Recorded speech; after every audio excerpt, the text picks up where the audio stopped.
Parkway and the Beltway 8 North, and he was flying. I mean, he was just cruising by these other cars. Oh, goodness. And now you see again another U-turn with police in very close pursuit. And look at they were ready right there to trap him, and it looks like they're just not coordinated. They're not taking the most aggressive measures, at least it seems, because obviously that officer knew he was coming down. They could have rammed the car from the side.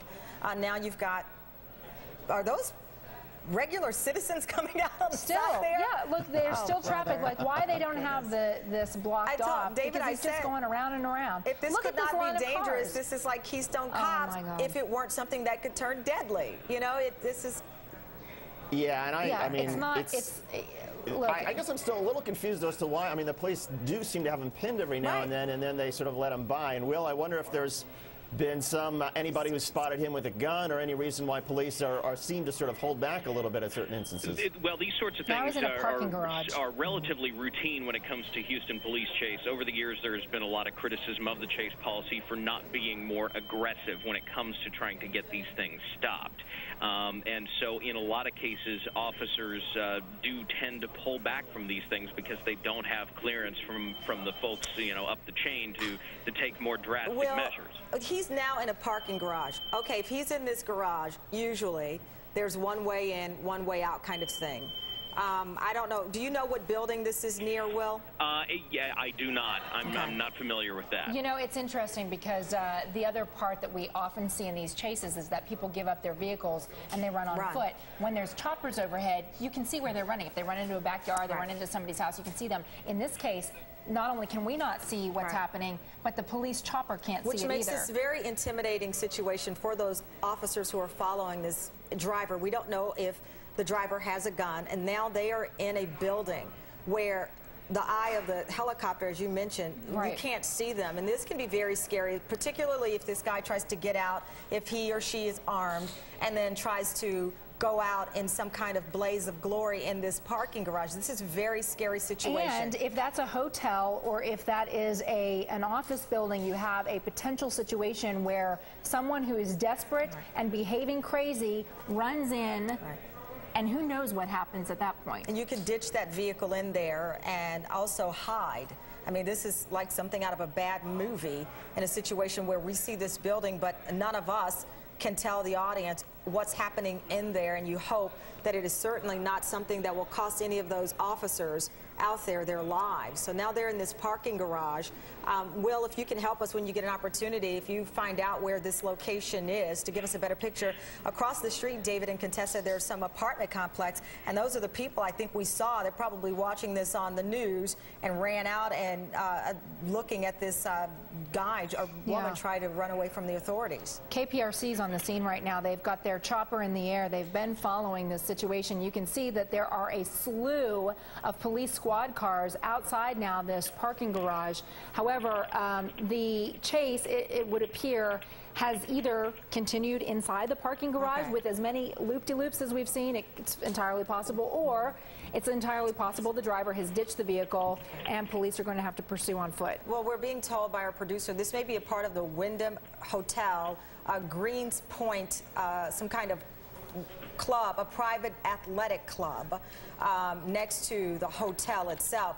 Now you see the entrances, David, they've got them covered, so it would be a matter of perhaps what we've seen in the past, this driver trying to ditch the vehicle and take it out on foot, hoping that he would not be recognized. But now, if he's in that garage, they've got a flatbed truck there, not going to get past that. He may have gotten past those officers in the cruisers, not going to get past the flatbed truck. And these entrances are being sealed off right now, David. Oh, they're running in. They're running in. Yeah, okay, so this is the Greens Point Club, according to KPRC, the NBC affiliate that's on this story right now, which is a private athletic club. Will, what do you know about the Greens Point Club? Anything? Will Sterrett, do I have you with me? Oh, yes, I'm sorry. I was getting an update in my ear at that point. Okay, what are you getting?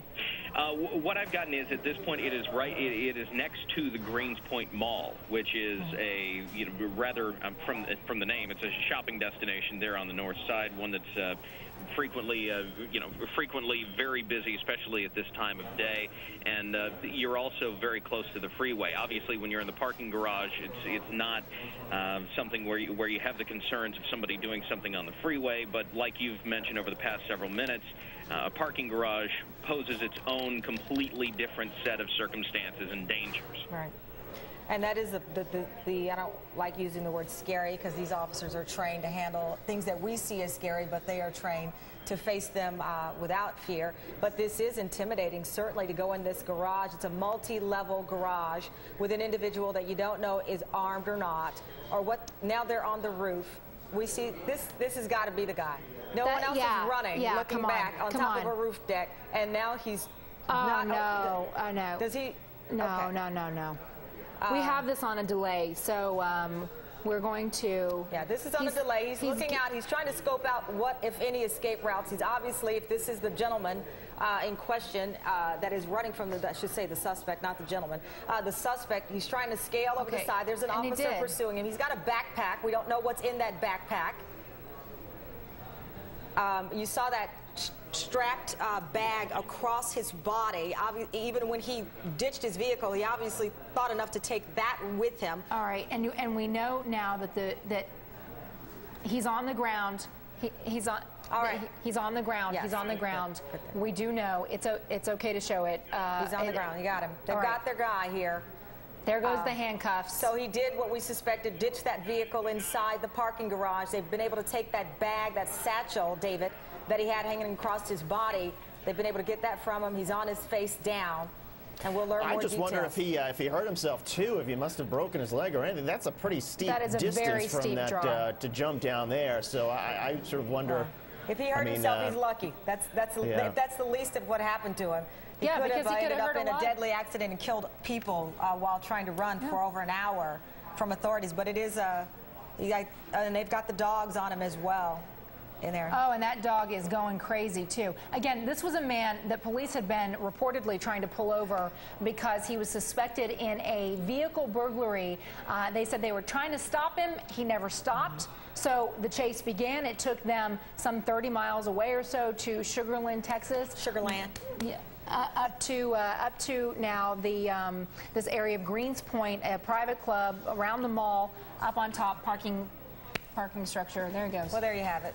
I think we're going to become the high-speed chase team. David Tamron and Contessa. That is a very scary thought. Hopefully, we can get back to the news of the day. Stop running, people.